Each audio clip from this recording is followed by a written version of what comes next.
శుక్లాంబరధరం విష్ణుం శశివర్ణం చతుర్భుజం ప్రసన్నవదనం ఝాయేత్ సర్వవిఘ్నోపశాంతయే. గంగా మహత్యం. బ్రాహ్మణులు పలికిరి, ఎక్కడ స్నానమాచరిస్తే సకల పాపాలు, మహాపాతకాలు, ఇతర పాపకాలు తప్పక నశించునో దాని గురించి చెప్పవలెను. మానవుడు సమస్త పాపముల నుంచి ముక్తుడై స్వర్గంలో ఇంద్రుని వలె స్వర్గం నుండి చ్యుతుడు కాకుండా ఉండునో అటువంటి ప్రదేశం గురించి చెప్పవలెను. ఇహలోకంలో సుఖాలు అనుభవించి మరణించిన తర్వాత పరలోకంలో దేవశ్రేష్ఠునిగా స్వర్గాన్ని అనుభవించాలి. స్వర్గానికి సోపాన మార్గం కలిదోషం నశించిన వారికి లభించునని చెప్పబడింది. వ్యాసుడు పలికెను, సామాన్య జన్మనెత్తిన స్త్రీ పురుషుల గంగా దర్శన మాత్రం చేత పునీతులగుదురు. గంగాని స్మరించినంత మాత్రాన పాపాలు నశించను. పాతకాలు గంగానామం జపించినంత మాత్రాన నశించను. మహాపాతకాలు గంగను దర్శించినంత మాత్రాన నశించను.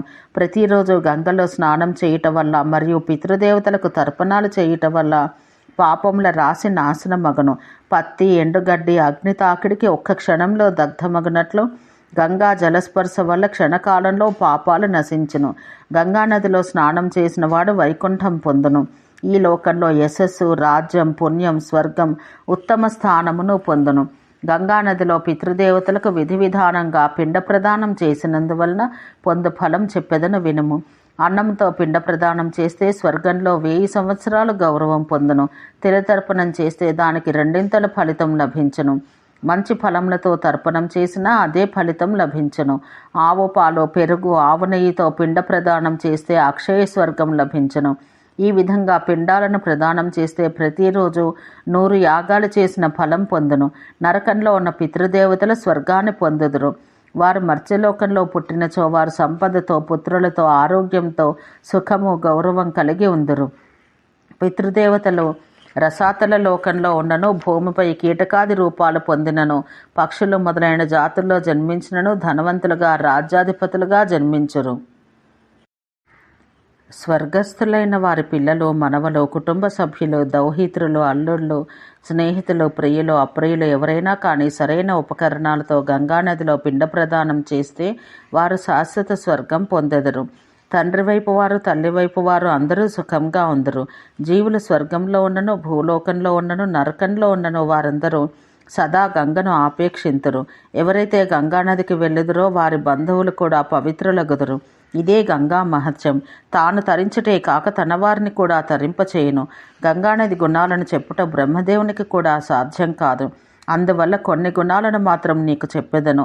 గంగానదిలో తపమాచరించిన ఋషులు, సిద్ధులు, గంధర్వులు, ఇతర దేవతా శ్రేష్ఠులు శాశ్వత స్వర్గాన్ని అనుభవిస్తున్నారు. వారందరూ దివ్య శరీరులై దివ్య రథాలనెక్కి మనోహరులైన స్త్రీలతోనూ ఇష్టద్రవ్యాలతోనూ నిండి ఉన్న దివ్య భవనాల్లో నివసింతురు. అచటి వృక్షాలు పారిజాత వృక్షాలతో సమానమైనవి.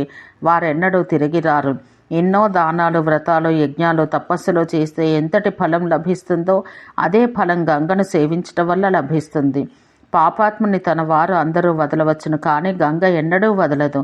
తల్లి తన బిడ్డను హృదయానికి హత్తుకుని మలమూత్రాలు శుభ్రపరచినట్లు గంగ వారి మలములన్నింటినీ తొలగించి ఉత్తమ గతిని ఇచ్చును. పేరు ప్రఖ్యాతులను, భోగములను ప్రసాదించును. ఒక్క కాలిపై నిలబడి 1000 సంవత్సరాలు తపస్సు చేస్తే ఎటువంటి ఫలం లభించునో అదే ఫలం 4 రోజుల పాటు గంగానదిలో స్నానం చేయటం వలన పొందును. భక్తితో గంగను దర్శించేవారు కులంలో 1,00,000 మందిని పునీతులను చేయుదురు.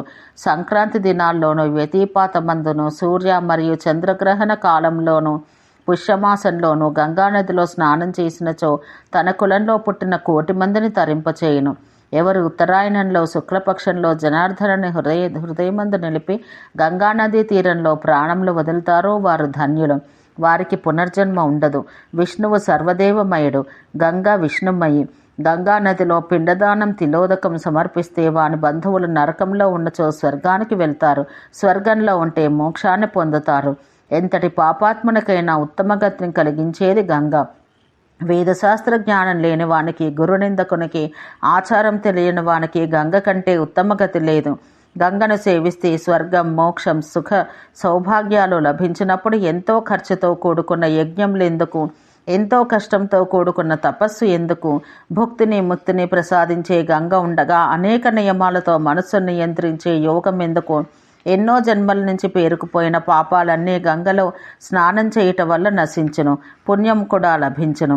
ప్రతిరోజు గంగలో స్నానం చేయువానికి సూర్యగ్రహణ కాలంలో ప్రభాస తీర్థంలో 1000 గోవులను దానం చేసిన ఫలం లభించును. గంగను దర్శిస్తే పాపాలు నశించును, ముట్టినచో స్వర్గం పొందును. గంగలో అనుకోకుండా స్నానం చేసిన ముక్తిని పొందును. పూర్వజన్మ వాసనల వలన కలిగిన ఇంద్రియ చాపల్యం, దయాహీనత గంగా దర్శనం వల్ల దూరమగును. పరుల ద్రవ్యం నందు కోరిక, పరదారాభిలాష, పరుల ధర్మమందు రుచి అన్నీ గంగా దర్శనం చేత నశించను. తన ధర్మాచరణ వలన లభించిన దానితో సంతృప్తి, సమస్త జీవుల ఎడ సమాన భావం కలుగుతుంది. గంగను ఆశ్రయించి జీవించేవాడు జీవన్ముక్తుడు, శ్రేష్ఠుడు అగును. అటువంటి వానికి వేరే ధర్మాలతో పని లేదు. అతడు కృతకృత్యుడు, జీవన్ముక్తుడు. గంగలో చేసిన యజ్ఞం, దానం, తపస్సు, జపం, శ్రాద్ధం, దేవతా పూజలు కోట్ల అధిక ఫలమిచ్చును. వేరే చోట చేసిన పాపం గంగా తీరంలో నశించును. గంగా తీరంలో చేసిన పాపం గంగా స్నానం వల్ల మాత్రమే నశించును. జన్మ నక్షత్రం నాడు గంగలో స్నానం చేయువాడు తన వంశంనే ఉద్ధరించును. ఐశ్వర్యవంతుని స్తుతించినట్లు గంగను ఒక్కసారైనా స్తుతిస్తే అతడు స్వర్గాన్ని పొందును. గంగలో నిలబడి గంగానామం శ్రద్ధ లేకుండా కీర్తించినా అతడు స్వర్గాన్ని పొందును. భూమి యందు మానవులను, పాతాళమందు సర్పములను, అంతరిక్షంలో దేవతలను ఉద్ధరించడం వలన గంగకు త్రిపథగా పేరు వచ్చింది. తెలిసి కాని తెలియక కాని గంగలో మరణించువాడు సాత్విక గుణంలో ఉన్న యోగి పొందినట్లు స్వర్గాన్ని, మోక్షాన్ని పొందును. 1000 చాంద్రాయణ వ్రతాలతో ఈ దేహాన్ని శుద్ధి చేసుకున్న వానికంటే గంగా నీటిని తన ఇష్టం వచ్చినట్టు తాగువాడు శ్రేష్ఠుడు. ఈ భూమిపై అంతరిక్షంలోనూ దేవలోకంలోనూ ఉన్న తీర్థాల మొత్తం 3.5 కోట్లు. అవన్నీ గంగలో ఉన్నవి అని వాయువు చెప్పెను. విష్ణువు పాదముల నుంచి ఉద్భవించిన ఓ గంగా, త్రిపథగామిని పుణ్యజలాలు గల ఓ గంగా, నా పాపాలు నాశనం చేయులీరి పుట్టినది మొదలు మరణించే వరకు నేను చేసిన పాపముల నుండి నన్ను రక్షించు. నీవు విష్ణువు పాదముల నుంచి ఉద్భవించినందున నీవు శ్రీహరి పరురాలవు. ఓ భాగీరథి పుణ్యమయ్యి, నీ శక్తితో నన్ను పవిత్రుని చేయము. ఈ 3 శ్లోకాలను పఠిస్తూ ఎవరైతే గంగానదిలో స్నానం చేయుదురో వారు కోట్ల జన్మల్లో చేసిన పాపాల నుంచి విముక్తులగుదురు. పూర్వం శివుడు చెప్పిన గంగా మూలమంత్రం చెప్పెదను. ఈ మంత్రాన్ని ఒక్కసారి చెప్పినచో మానవుడు పవిత్రుడై విష్ణుదేహం పొందును. ఓం నమో గంగాయై విశ్వరూపిణ్యై నారాయణ్యై నమో నమః. గంగా తీరంలో ఉన్న మన్నును శిరస్సందు ధరించిన మానవుడు గంగా స్నానం చేయకుండానే సమస్త పాపాల నుంచి విముక్తుడగును. గంగా నదిలోని అలల మీదుగా ప్రవహించే గాలి ఏ మానవుని శరీరాన్ని తాకునో అతని పాపములు నశించి అక్షయ స్వర్గం పొందును. మానవుని అస్థికలు గంగా జలాలలో ఎంతకాలం ఉండునో అన్ని వేల సంవత్సరాలు స్వర్గంలో గౌరవించబడును. తల్లిదండ్రులు, బంధువులు, అనాథలు, గురువులు వీరి అస్థికలను గంగానదిలో వేయువారు స్వర్గంలో నివసింతురు. తల్లిదండ్రుల అస్థికలను గంగానదిలో వేయుటకు వెళ్ళువాని ప్రతి అడుగులోనూ ఒక అశ్వమేధ యాగ ఫలం పొందును. గంగా తీరంలో ఉన్న దేశములు, పశువులు, పక్షులు, చరాచరములు ధన్యులు. గంగకు క్రోసెడు దూరంలో మరణించువాడు దేవత్వం పొందును. మిగిలిన వారు భూలోకంలో మానవులై జన్మింతురు. గంగా స్నానానికి బయలుదేరి దారిలో మరణించిన వాడు గంగా స్నాన ఫలాన్ని, స్వర్గాన్ని పొందును. గంగానదీ స్నానానికి వెళ్ళువాని పాదముల కింద పడి మరణించు కీటకాలు మొదలైనవి గంగకు వెళ్ళును. గంగా మహత్యమును చెప్పువాడు గంగా స్నాన ఫలం పొందును. నాస్తికుల మాటలు విని గంగను నిందించువాడు శాశ్వత నరకం పొందును. కష్టంలో ఉన్నవాడు గంగను స్మరిస్తే స్వర్గాన్ని పొందును. ఎక్కువ మాట్లాడుట ఎందుకు? 100 యోజనాల దూరంలో ఉన్నవాడు కూడా గంగానామం జపిస్తే అతడు సర్వపాప విముక్తుడై స్వర్గాన్ని పొందును. వెళ్ళుటకు అవకాశం ఉండి కూడా గంగానదికి వెళ్ళని వారు అంధులై కుంటివారై జన్మింతురు. గంగనామం కీర్తించనివాడు అధముడు, జాడ్యతుల్యుడు, పరులకు చెప్పనివాడు పిచ్చివాడు, ఉపయోగం లేని మాటలు చెప్పువాడు. గంగానామం చెప్పని వానికి శాస్త్రఫలం లేదు. ఇతరుల చేత గంగానామం శ్రద్ధతో జపింపచేయువాడు స్వర్గాన్ని పొందును. పితృదేవతలను, గురువులను ఉద్ధరించును. గంగానదికి వెళ్ళువానికి ధనమును, నీరును ఇచ్చువాడు గంగానది స్నాన ఫలాన్ని పొందును. ఈ విధంగా గంగానదికి వెళ్ళి స్నానం చేయువానికంటే గంగానదికి వెళ్ళుటకు ప్రోత్సహించువాడు 2 ఫలం పొందును. గంగలో స్నానం చేయవలెను అను కోరికతో కానీ, కోరిక లేకుండా కానీ, ఎవరో చెప్పారని కానీ, ఎలాగో ఒకలాగా గంగానదిలో స్నానం చేయువాడు స్వర్గాన్ని పొందును. బ్రాహ్మణులు పలికిరి, ఓ వ్యాసదేవ, నిర్మలమైన గంగానది కీర్తన మీ ద్వారా విన్నాము. గంగకు ఇంతటి మహత్యం కలుగుటకు కారణమేమిటి? గంగ ఆకారం ఏమిటి? వ్యాసుడు పలికెను. దీనికి సంబంధించిన ఒక పురాతన కథ మీకు చెప్పెదను వినండి. ఈ కథను విన్నవారు మోక్షాన్ని పొందుదురు. పూర్వం నారదుడు బ్రహ్మలోకానికి వెళ్ళి బ్రహ్మకు నమస్కరించి 3 లోకాలను పావనం చేయు దాని గురించి అడిగాను. తండ్రి, శివకేశవులకు ఇష్టమైన లోకహితమైన వస్తువును దేన్ని నీవు సృష్టించావు? దైత్యులు, దేవతలు, మానవులు, నాగులు, అండజములు, స్వేదజములు, వృక్షములు, ఇతరములు ఏ ఉత్తమ దేవతలను లేక దేన్ని సేవించినచో ఉత్తమ గతిని పొందుతారో దయచేసి చెప్పవలను. బ్రహ్మ పలికెను, నేను ప్రకృతిని సృష్టించినప్పుడే లోకంలో నీవు మొదటి దానవు.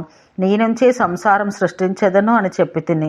అది విని గాయత్రి స్వర్గంలో లక్ష్మి, ఐశ్వర్యంనిచ్చే లక్ష్మి, జ్ఞాన, విద్య, ఉమా, శక్తి, బీజ, ధర్మద్రవ అయిన గంగ ఈ విధంగా 7 భాగాలయ్యను.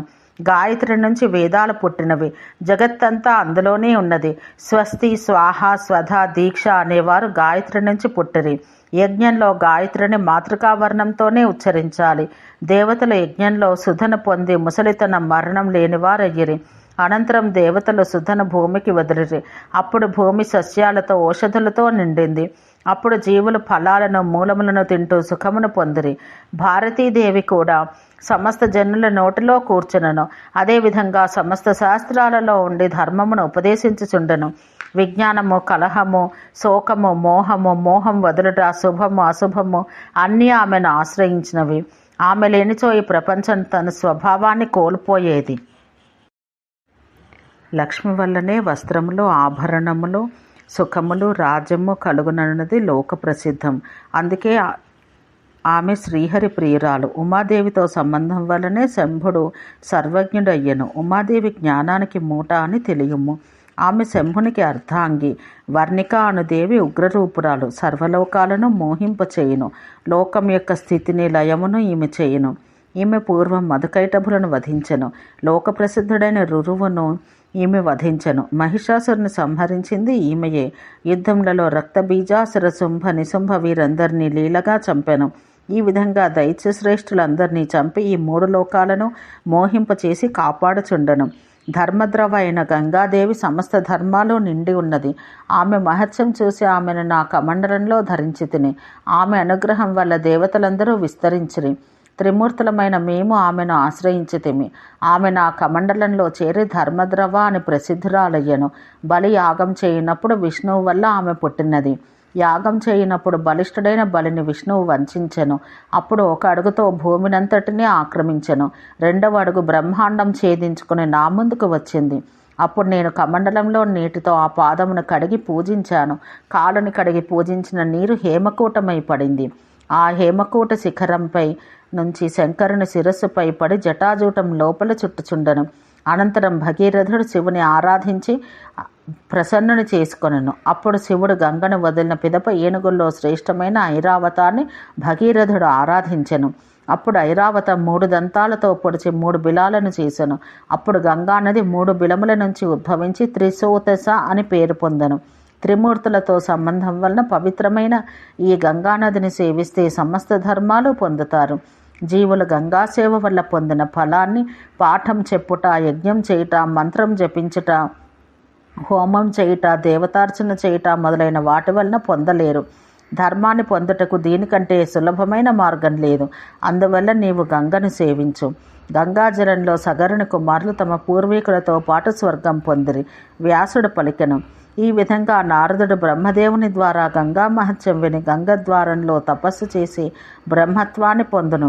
గంగ అంతటా సులభంగా లభించినను గంగ ద్వారా ప్రయాగ, సాగర సంగమాల్లో పొందుట కష్టం. అక్కడ 1 రాత్రి లేక 3 రాత్రులుంటే ముక్తిని పొందును. అందువల్ల ప్రయత్నపూర్వకంగా ముక్తిని ఆపేక్షించు. ధర్మాత్ములారా, మీరు కూడా భాగీరథికి వెళ్ళండి. కొంచెం కాలంలోనే మోక్షం పొందండి. జనులకు మోక్షం పొందుటకు సులభ మార్గం, బలహీనులకు సులభంగా మోక్షం లభించును. పులస్త్యుడు పలికెను. ఈ విధంగా వ్యాసుడు పలికిన మాటలు విని అందరూ గంగా తీరమందు తపస్సు చేసి మోక్షం పొందిరి. ఈ పుణ్యకథను విన్నవారు దుఃఖ విముక్తులై గంగా స్నాన ఫలం పొందుదురు. ఒక్కసారి ఈ కథను చెప్పుట వలన సర్వయజ్ఞ ఫలమును పొందును. దాన, జప, ధ్యాన, స్తోత్ర, మంత్ర, దేవతార్చన మొదలైనవి గంగానది సమీపంలో చేస్తే అనంతమైన ఫలం లభించును. అందువల్ల జనులు గంగానది తీరంలోనే జపతపాదులు చెయ్యాలి. అలా చేయటం వలన అనంతమైన ఫలంను జన్మజన్మల్లోనూ అనుభవించును. ఓం శాంతి శాంతి శాంతి.